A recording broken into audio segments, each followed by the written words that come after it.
Ibyabaye mu mezi 9 ashize muri Gaza biteye agahinda.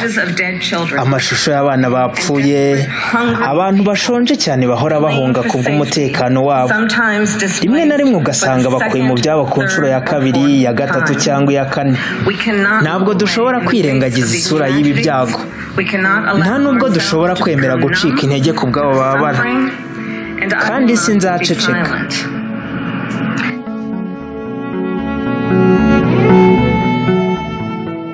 Ubaza umunsi ku munsi hashize iminsi 293 umutwe wa Hamas ugabye igitero gikomeye kuri leta ya Israel.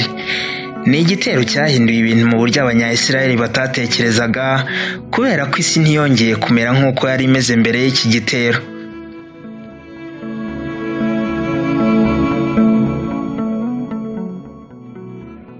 Nyuma y'iminsi myinshi y'intambara no kurasana mu ntara ya Gaza hagati ya Israel n'umutwe wa Hamas ntibigire icyo bitanga, uyu munsi igisubizo cy'iyi ntambara gishobora kuba kiri mu nzira y'ibiganiro.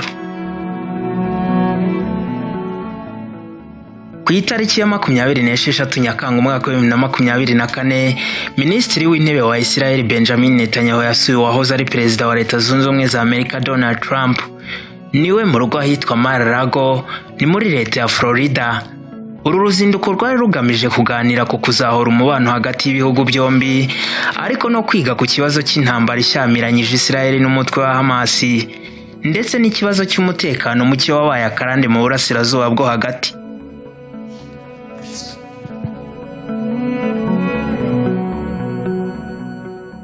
Netanyahu yahuye n'uyu uzahagarara ishyaka ry'abarepublike mu matora yo mu Gushyingo muri Leta Zunze Ubumwe za Amerika, nyuma y'umunsi umwe abonanye na perezida wa Leta Zunze Ubumwe za Amerika Joe Biden na vice perezida we Kamala Harris. Binateganyijwe ko ari uzahagarara ishyaka ry'abademokrate muri aya matora. Iyi nama yasojwe havuzwe ku bijyanye cyane n'imyigaragambyo y'abanyamategeko b'Abanyamerika na za gasopo zitandukanye zatanzwe n'imiryango iharanira uburenganzira bw'ikiremwa muntu. Ni gasopo zahawe igihugu cya Israel ahanini ku bijyanye n'intambara cyashoje mu ntara ya Gaza muri Palestine mu rwego rwo guhangana n'umutwe wa Hamas.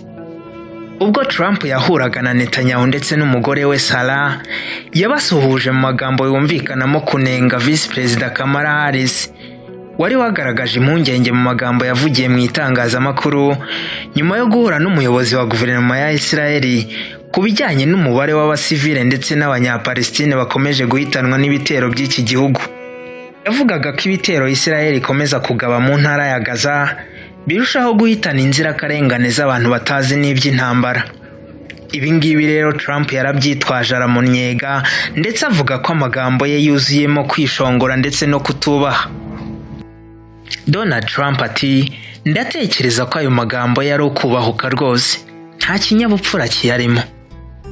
Ibi byose Trump avuga birimo kutubaha uyu vice perezida Kamala Harris, birimo kumutesha umutwe kuko azi ko ari we bazahangana mu biganiro mpaka, akaba ari nawe bazahangana ku mwanya w'umukuru w'igihugu mu matora ateganyijwe mu Gushyingo. Netanyahu we yavuze ko azohereza intumwa z'abadiplomate mu biganiro bizabera i Roma, ibiganiro bigamije kurebera hamwe uburyo imirwano ishyamiranyije Israel n'umutwe wa Hamas mu ntara ya Gaza yahagarara. Ni ibiganiro biteganyijwe ko bishobora kuba muri iki cyumweru nk'uko ibitangazamakuru bitandukanye byo muri Leta Zunze Ubumwe za Amerika byabitangaje. Trump yarwanyije igitekerezo icyo ari cyo cyose cy'amakimbirane hagati y'ibihugu byombi, no kuvuga Leta Zunze Ubumwe za Amerika na Israel, avuga ko umubano w'ibihugu byombi ngo wifashe neza kandi usanzwe ari mwiza. Ati nubwo Joe Biden yabizambya bikazamo agatotsi, ariko nta kabuza umubano w'ibihugu byacu byombi usanzwe ari mwiza. Trump nta nubwo atinya kwibara nk'aho ari we perezida mushyashya mu buryo budasubirwaho. Ibi byose biri kuba, ariko kandi mu gihe ibihugu by'abanzi kuri leta ya Israel nabyo byashyizeho ihuriro ndetse imyitozo ya gisirikare irarimbanije. Ni mu rwego rwo kwitegura intambara hagati yabyo n'uburengerazuba, mu gihe cyose ingabo za OTAN zaba zikandagiye ku butaka bwa Ukraine nk'uko inama iheruka y'uyu muryango yabiteganyaga. Ni mu rwego rwo kwifatanya n'igihugu cy'Uburusiya kimaze imyaka irenga 2 gishyamiranye na Ukraine mu ntambara. Ibihugu bituranye bikaba n'abanzi gica ba Israel, ni inshuti ndetse n'abafatanyabikorwa bakomeye ba leta ya Moscow mu rugamba rwo gucecekesha burundu bagashaka bo hake nk'uko aba badasiba kwitabo mu burengerazuba bw'isi. Recep Tayyip Erdogan wa Turukiya, Bashar al-Assad wa Syria, Alexander Lukashenko wa Belarusi, Vladimir Putin w'Uburusiya, Xi Jinping w'Ubushinwa, Masoud Pezeshkian wa Repubulika ya Kisilamu ya Iran na Kim Jong-un umuyobozi wa Korea y'Amajyaruguru bashyizeho ihuriro rigamije ubufatanye mu bijyanye n'intambara hagati ya kimwe muri ibi bihugu n'uburengerazuba bw'isi, ariko by'umwihariko igipimo cyabo ni umuryango w'ubufatanye no gutabarana mu bya gisirikare hagati y'ibihugu byo mu majyaruguru y'inyanja ya Atlantique. Birumvikana ko impungenge za Benjamin Netanyahu no kujya kwitabaza bo mu burengerazuba bw'isi zumvikana kubera ko Israel ifite abanzi benshi bakomeye kandi bakize mu bijyanye n'uburyo bwo gutegura intambara ndetse no kuyitsinda hifashishijwe ikoranabuhanga n'intwaro zigezweho. Donald Trump we yagiye akomeza kugaragaza ko atemera inkunga Leta Zunze Ubumwe za Amerika zigenera Ukraine mu ntambara, ko atanemera ibyo Leta Zunze Ubumwe za Amerika zitanga mu muryango wa OTAN, ko ndetse aramutse atoreye kuyobora izi leta yakura iki gihugu muri uyu muryango. Niba atari imvugo ya politike no gushaka amajwi, byaba ari ikimenyetso gikomeye cy'icika intege no gutakaza ubuhangange k'uyu muryango. Bishobora kuvamo intsinzi idasubirwaho ku ihuriro ry'ibihugu byo muri Aziya byiganjemo ibitemeranya n'izi Leta Zunze Ubumwe za Amerika n'umuryango wa OTAN muri rusange. Uruzinduko rwa Netanyahu rwakurikiye ijambo ryagejejwe ku bitabiriye inama ihuriweho na Kongere ya Leta Zunze Ubumwe za Amerika, inama ya White House na Perezida Joe Biden ndetse n'inama yihariye na Vice Perezida Kamala Harris. Biteganyijwe ko ari uzahagararira ishyaka ry'Abademokrate mu matora ya perezida azaba mu Gushyingo, aho azahangana n'umurepublikani Donald Trump. Kuva kera bigaragara ko Benjamin Netanyahu ari umuhanga mu kugenda mu muyaga uhoha politiki werekeza mu byerekezo bitandukanye, aho bivugwa ko uru ruzinduko rwari rugamije gutsura umubano mwiza na Donald Trump. Imbere y'amatora azaba ku itariki ya 5 Ugushyingo uyu mwaka, aho arimo aragura inzira anacinya inkoro kugira ngo Donald Trump mu gihe cyose yaba abaye perezida wa 47 bazakorane neza mu buryo buri mu nyungu z'ibihugu byombi. Mu gihe Donald Trump yari perezida wa Leta Zunze Ubumwe za Amerika, no kuvuga hagati ya Mutarama 2017 kugeza muri Mutarama 2021, yafashe inzira yemewe kandi y'ubucuruzi ku mubano wa Leta Zunze Ubumwe za Amerika na Israel. Umubano wahaye imbaraga leta ya Netanyahu mu gihe ahanini ahubwo uyu mubano washyigikiraga inyungu za Palestine. Gusa kwemera ko Biden yatsinze amatora mu 2020 kwa Netanyahu mu gihe Donald Trump we yavugaga ko yibwa amajwi, byabaye nk'ibishyira agatotsi hagati y'umubano w'aba bombi. Aho icyo gihe Donald Trump wari watsinzwe amatora imbere y'ibyuma by'itangazamakuru n'uburakari bwinshi, atatinye kwandagaza Netanyahu ndetse muha ababyeyi ku karubanda. Ariko yasoje avuga ati, ndacyakunda Bibi ariko nanone nkunda ukuri. Bibi ni izina bakunda kwita Benjamin Netanyahu.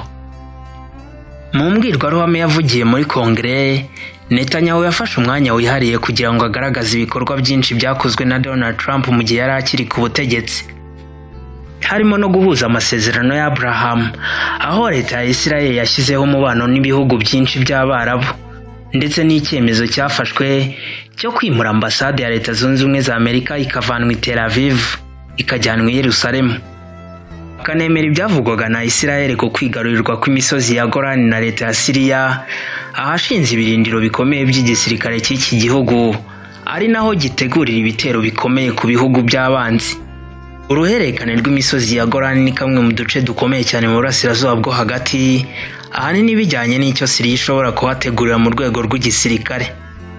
Ni uruhererekane rw'imisozi iherereye mu majyepfo y'uburengerazuba bwa Syria, aho izengurutswe n'umugezi wa Yarmouk mu majyepfo, inyanja ya Galileya n'ikibaya cya Hora mu burengerazuba. Izengurutswe kandi n'umusozi wa Mount Hermon mu majyaruguru ndetse na Wadi Lakad mu burasirazuba. Ni uruhererekane rw'imisozi iri ku buso bwa kilometero kari 1800, yigeze kwigarurirwa n'ingabo za Israel mu ntambara y'iminsi 6 hari mu mwaka wa 1967. Gusa imiryango mpuzamahanga itarimo Israel na Leta Zunze Ubumwe za Amerika yaje kwemeza ko bwari ubutaka bwa Syria bugenzuwe n'igisirikare cya Israel. na n'uyu munsi impaka kuri ako gace ziracyari urudaca bitewe n'uko Israel ihora yikanga ibitero bikomeye byahaturuka byateguwe n'ubutegetsi bwa Syria. Nk'uko raporo z'ibarurishamibare zagiye zishyirwa ahagaragara n'abayobozi ba Palestine zibigaragaza, ngo byibura abantu barenga 390 bapfiriye mu ntambara yo muri Gaza, abarenga 90,000 bakomeretse bikomeye, mu gihe abarenga hafi 1,5 miliyoni bakuwe mu byabo n'iyi ntambara. Intambara Israel yatangije nyuma yo kugabwa ibitero n'umutwe wa Hamas ku itariki ya 7 Gicurasi umwaka wa 2023, ibitero byibasiye amajyepfo y'iki gihugu bigahitana abarenga 1,139, abandi barenga 100 bagatwarwa bunyago nk'uko byatangajwe.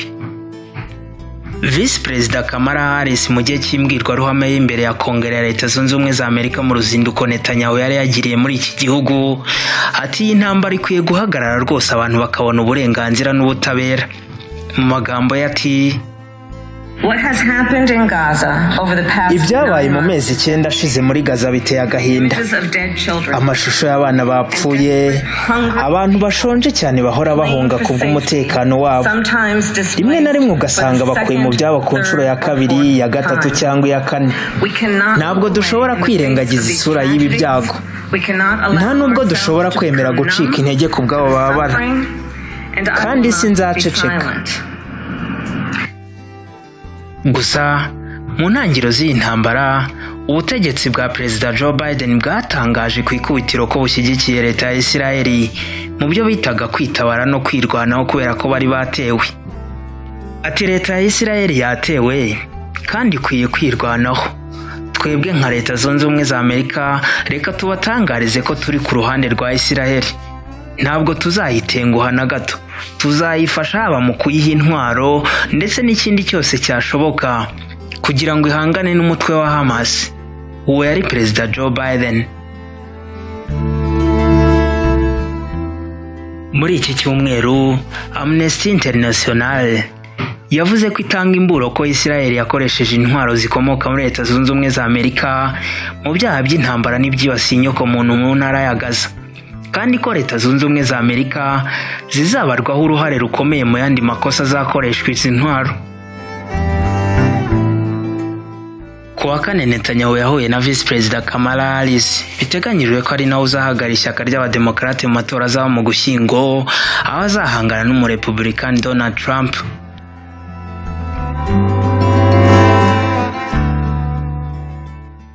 Abasesenguzi muri politike mpuzamahanga babonye amagambo ya Harris nyuma y'inama agerageza guhuza abayobozi bakomeje gushyigikira intambara hamwe n'ibibazo bya politike mu bihugu byateje.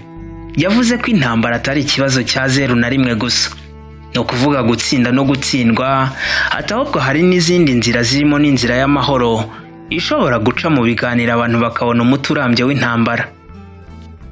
I just told Prime Minister Netanyahu it is time to get this deal done. So to everyone who has been calling for a ceasefire, and to everyone who yearns for peace, I see you and I hear you. Ati ku bantu bose basaba ko imirwano ihagarara ndetse n'abantu bose bifuza amahoro, ndababona cyane kandi ndabumva.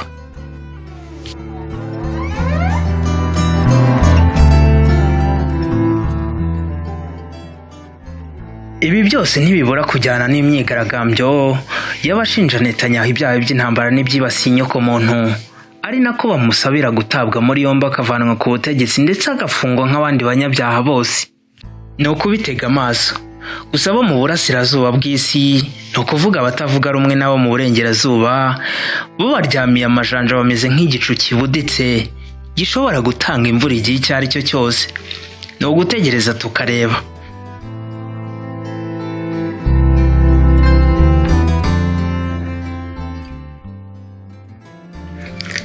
Inshuti bavandimwe twabanye, reka mbashimire uburyo mudahwema gushyigikira ibiganiro byacu. Mukomeze mubane natwe, ikiganiro nk'iki nakagaruka. Njye wumvaga kuri mikro, nitwa Pascal, naho butaha.